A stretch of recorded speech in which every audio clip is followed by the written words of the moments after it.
Golconda fort. আজ আমি দাঁড়িয়ে আছি এমন এক জায়গায় যেখানে পাথরও যেন গল্প বলে। গোলকন্ডা ফোর্ট শুধু একটা দুর্গ নয়, এটা সময়ের সাক্ষী।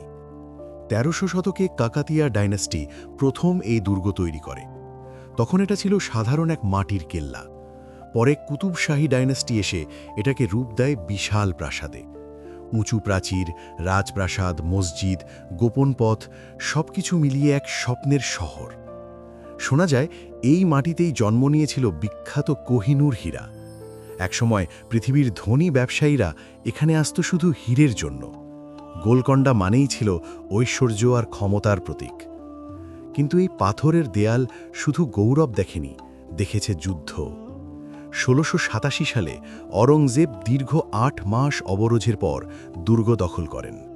কল্পনা করো সেই সময়ের রাতগুলো কেমন ছিল।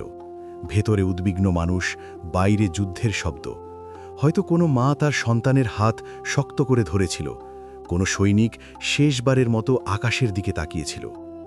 আজ যখন আমি সিঁড়ি বেয়ে উপরে উঠি আর পুরো হায়দ্রাবাদ শহরটাকে দেখি, মনে হয় সময় বদলেছে, মানুষ বদলেছে, কিন্তু এই ফোর্ট চুপচাপ সব মনে রেখে দিয়েছে।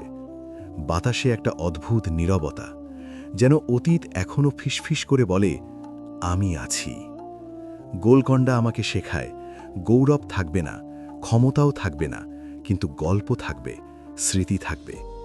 যদি এমন ইতিহাস আর অনুভূতির গল্প ভালো লাগে, তাহলে পাশে থেকো, সাবস্ক্রাইব করো, কারণ আমরা একসাথে ইতিহাসকে অনুভব করতে চাই।